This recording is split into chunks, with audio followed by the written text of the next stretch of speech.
Hi guys, welcome back to my channel nom nom. तो आज के আমি বানাবো লাজানিয়া আর ভাবলাম চলো তোমাদের সঙ্গে শেয়ার করি আমি কিভাবে বানাচ্ছি।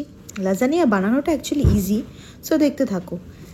স্টেপসগুলো অনেক, বাট ব্যাপারটা কিন্তু সত্যি ইজি। এই আমি নিয়ে এসেছি লাজানিয়া শিট, আর প্রথমে আমায় করতে হবে কি, হোয়াইট সস বানাবো। হোয়াইট সস বানানোর জন্য প্যানে নিয়ে নিয়েছি মাখন আর দিয়ে দিচ্ছি 2 চামচ ময়দা। চলো এবার ময়দা দিয়ে আমাদেরকে একটু ব্যাপারটাকে ভেজে নিতে হবে। মাখন আর ময়দাটাকে একসঙ্গে আমরা খুব ভালোভাবে ভাজবো, একটু হালকা একদম লাইট ব্রাউন ব্রাউন করে আমরা ব্যাপারটাকে ভেজে নেব। তো এখানে আমি হোয়াইট সসে যখন আমি পাস্তার জন্য বানাই আমি ওই গার্লিক কুচি করেও দিই, কিন্তু এখানে আমার সময় ছিল না বলে আমি একটু এর মধ্যে রসুন বাটা দিয়ে দিয়েছিলাম। তারপরে তোমাদের সঙ্গে কথা বলতে বলতে দুধটাও ঢেলে ফেলেছি। এবার শ্যুট করছিলাম বলে ঠিকভাবে এক হাত দিয়ে মিক্সও করতে পারিনি, তাই দেখো কেমন দানা দানা পেকে গেল।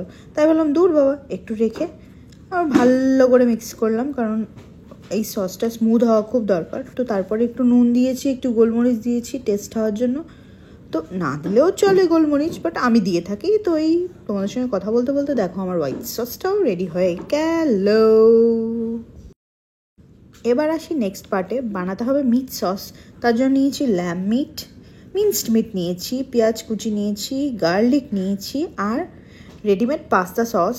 এখানে সবাই রেডিমেড দিয়ে বানায়, তো আমি রেডিমেডই বানিয়েছি। তো আমাদের এখানে নুন নিয়েছি আর আমি একটু রেড চিলি পাউডার ইউজ করেছি। যতই হোক ইন্ডিয়ান, তো ইটালিয়ান বানালেও একটু ঝাল ঝাল দরকার হয়।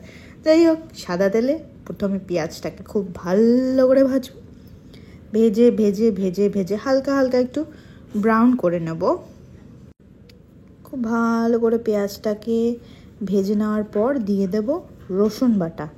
আমার রসুন বাটা দিয়ে রান্না করতে খুব ভালো লাগে, তাই আমি একটু আর এখানে তো আমি ল্যাম্ব মিট বানাচ্ছি, তাই একটু বেশি রসুন দিতেই হবে। তো রসুনটা দিয়ে আবার সেটাকে ভালো করে কষাবো, কষিয়ে কষিয়ে কষিয়ে কষিয়ে দেখো কষাতেই থাকছি। কষানোটা প্রয়োজন, যত ভালো কষাবে রান্না তত ভালো হবে, এটা জেনে রেখো। যাই হোক, যখন আমার মনে হলো যে কষানোটা মোটামুটি ঠিকঠাক হয়ে গেছে, তখন আমি টপ করে মাংসটা ঢেলে দিলাম প্যানে। এইবার এইটাকে ভালো করে ভাজবো, পেঁয়াজ রসুন আর এই মাংসটাকে কিছুক্ষণ আমি খুব ভালো করে নেড়ে চেড়ে ভেজে মাংসটা যতক্ষণ না রং চেঞ্জ হচ্ছে আমি একটু ভাজতেই থাকবো। তো আমি ভাজতেই থাকি, তোমরা দেখতে থাকো। আর এখানে আমি গ্যাসটা লোতে দিয়েই ভাজছিলাম, তো ভেজেই যাচ্ছি ভেজেই যাচ্ছি, ভেজে ভেজে ভেজে ভেজে দেখবে একটা সময় মাংসের কালারটা চেঞ্জ হয়ে যাবে আর একটু একটু জলও ছাড়তে পারে। যাই হোক, আমি এখানে মাঝখানে একবার ঢাকা দিয়েছিলাম, সেটা আমি মিস করে গেছি, একা হাতে করা তো ভিডিও, তাই জন্য। তারপর দিয়ে দেবো নুন, কারণ নুন ছাড়া আমাদের কিছুই হয় না। আর দিয়ে দিয়েছি একটু লঙ্কার গুঁড়ো, যাতে একটু ঝাল হয় আর একটা সুন্দর কালারও হবে। অবশ্য পাস্তা সস দেবো, এমনি কালার হবে। তারপরে আমি আবার ঢেকে দিয়েছিলাম যাতে মাংসটা আর একটু সেদ্ধ হয়ে যায়। তো 5-7 মিনিট ঢেকে রাখার পর আমি আবার খুলে দেখে নিলাম একটু যে ঠিকঠাক হচ্ছে কিনা ব্যাপারটা। কারণ যেহেতু লাজানিয়া আমি প্রথমবার বানাচ্ছি, তাই মিট সসটাও আমি প্রথমবারই বানাচ্ছি। এরপর পালা তোমার ওই পাস্তা সসটা দেওয়া, ওই টমেটো পিউরি আর কি, রেডিমেড পাওয়া যায়। তো ওইটা দিয়ে ভালো করে কষিয়ে কষিয়ে কষিয়ে কষিয়ে রান্না করতে হবে। আর এই টমেটো পিউরিটার মধ্যে অলিভস আর মাশরুমও দেওয়া ছিল। যাই হোক, তো এবার এটা দিয়ে রান্না করার পালা। খুব ভালো করে কষতে হবে, লো ফ্লেমে রান্না করব আর ঢেকে ঢেকে রান্না করব, যাতে মাংসটাও সেদ্ধ হয়ে যায় আর টেস্টটা খুব ভালো আসে। তারপরে আমি একটু জল দিয়েছিলাম যাতে মাংসটা ভালোভাবে সেদ্ধ হয়ে যায়। দেন আমি ঢেকে ঢেকে প্রায় ঢেকে ঢেকে আধা ঘন্টা তো আমি এটা রান্না করেইছি। আর দেখো কি সুন্দর রং হয়েছে, উফ, দেখেই মনে হচ্ছে ঘপ করে খেয়ে নি সব। আর দেখো এখানে আমি 2 রকম চিজ নিয়েছি, মজারেলাটা তো মাস্ট, আর আমার কাছে স্যান্ডউইচ চিজ ছিল, সেটা আমি নিয়ে নিয়েছি। তো ওগুলোকে আমি স্লাইস করে কেটে রেখে দিলাম যাতে আমার সাজানোর সময় সুবিধা হয়। আর এখানে আমার মিট সসটাও একেবারে তৈরি হয়ে গেছে। একটু গ্রেভি রাখবো আমি, কারণ তাতে সুবিধা হবে সাজানোর সময়। আর এই হচ্ছে গিয়ে আমার বড় একটা বেকিং ট্রে। এটা একটু বেশি বড় হয়ে গেছিলো লাজানিয়া সাজানোর জন্য, একটু ছোট স্কোয়ার মতন প্লেট হলে আমার বেশি সুবিধা হতো, কারণ আমি যেই পরিমাণে জিনিসপত্র বানিয়েছিলাম সেই হিসাবে আমার ট্রেটা খুবই বড় পড়ে গেছিলো, আর আমাদের দুজনের জন্য এই ট্রেটা অনেকটাই বড় ছিল। যাই হোক, কিছু অপশন ছিল না বলে আমি এখানেই সাজাতে শুরু করেছি। তো প্রথম লেয়ারে আমি দিয়েছি হোয়াইট সস, তোমরা দেখতেই পাচ্ছ। দেন নেক্সট লেয়ারে আমাদের যাবে পাস্তা শিটগুলো। এগুলো হচ্ছে পাস্তা শিটগুলো, যেগুলো কুক করতে হবে না, ওটা বেক করলেই পুরো কুক হয়ে যাবে। এগুলো দিয়ে আমরা পুরো একটা লেয়ার করে নেব। এরপরে থার্ড লেয়ারে আমাদের যাচ্ছে মিট সসটা দিয়ে একটা সুন্দর মতন লেয়ার করতে হবে। এই হয়ে গেল আমাদের একটা সুন্দর মতন মিট সসের লেয়ার। আর যেহেতু বাটিটা এতটাই বড় ছিল যে খুব অসুবিধা হচ্ছিল, জিনিসও বেশি লাগছিল। যাই হোক, এরপরে আমরা দিয়ে দিয়েছি হোয়াইট সসের আরেকটা লেয়ার। এরপর পালা চিজের। তো এখানে আমি স্লাইস চিজগুলো 2-4টে করে এক একটা লেয়ারে ইউজ করেছি। চাইলে আমি আরও বেশি দিতে পারতাম, বাট ইচ্ছে করেই দিই।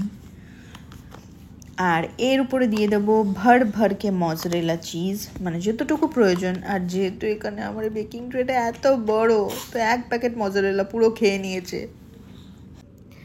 দেন এগেইন এরপর দিয়ে দেবো আর একটা লেয়ার অফ পাস্তা শিটস। এরম করে আমরা 3টে লেয়ার বানাবো। মিনিমাম 3টে লেয়ার বানায়, বেশিও বানানো যেতে পারে। তো 3টে লেয়ার আমাদের জন্য অনেক ছিল, আর তার মধ্যে ট্রেটা এত বড় আর বেশি বেশি জিনিস খেয়ে নিচ্ছিল। চলো এবার একটু ফাস্ট ফরওয়ার্ডে লেয়ারিং করাটা দেখে নাও, নাহলে তোমরাও বোর হয়ে যাবে, আমিও বোর হয়ে যাব, আর যেটা আমি চাই না।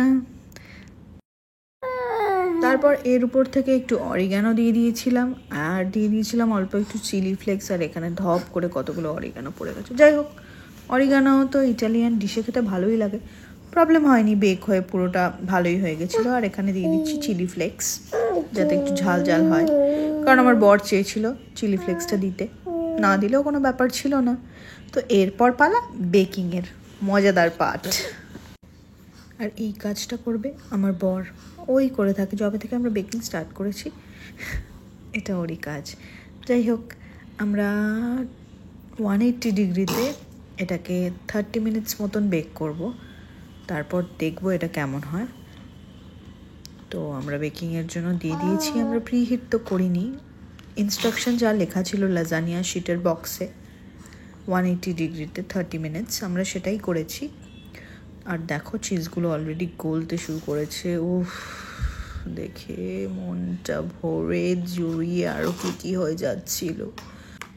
যাই হোক, চলো আমাদের লাজানিয়া কিন্তু একদম রেডি হয়ে গেছে। এবার এটাকে বাইরে আনার পালা, আর তারপর 10 মিনিটস মতন রেখে দেবো। আগে তোমরা দেখে নাও ব্যাপারটা কেমন লাগছে। যেমন দেখতে লোভনীয়, তেমন খেতে মারাত্মক ভালো হয়েছিল, অপূর্ব ভালো হয়েছিল। উফ, মিট সসটা, হোয়াইট সসটা, তার সঙ্গে পাস্তাটা, এক একটা লেয়ার এক এক রকম খেতে হয়েছিল, দুর্ধর্ষ লাগছিল। যাই হোক, দেখো দেখেই নিশ্চয়ই বুঝতে পারছো লোভ লাগছে, তাই তো? তাহলে ট্রাই করে ফেলো বাড়িতে, খুব একটা টাফ নয় ব্যাপারটা, একটু টাইম লাগে স্টেপসগুলো কমপ্লিট করতে, জিনিসগুলো বানাতে, বাট রেজাল্টটা যখন আসে তখন ব্যাপারটা জমে ক্ষীর হয়ে যায়। যাই হোক, দেখতেই পাচ্ছ আমি একটা বড় নাইফ নিয়ে লাজানিয়াটাকে কাটতে শুরু করেছি, আর এখানে আমার নাইফ দিয়ে করতে খুব প্রবলেমই হচ্ছিল। যাই হোক, তুলে তো নিয়েছি, আর দেখো এই লেয়ারটা কি সুন্দর উঠেছে। তারপরে আর মনে হচ্ছিল কতক্ষণে প্লেটের মধ্যে হামলে পড়ব। দুজনের লাজানিয়াটা বেড়ে আমরা দুজনেই প্লেটের মধ্যে একদম ঢুকে গিয়ে খুব করে খেয়েছি। আর এখানে দেবে আমার বুবু একটা ছোট্ট মতন রিভিউ। সেও কি মুখ থেকে সে কথা বলতে পারেনি, তার খেয়ে এতই ভালো লেগেছে, শুধু এক্সপ্রেশন দিয়েই শেষ। যাই হোক, আজকের ব্লগটা এই অবধি। যদি কিছু ভালো লেগে থাকে লাইক শেয়ার কমেন্ট অবশ্যই করো, আর যদি আমার চ্যানেল নতুন হও তাহলে সাবস্ক্রাইব করে দিও। Tata, see you soon with another one, by.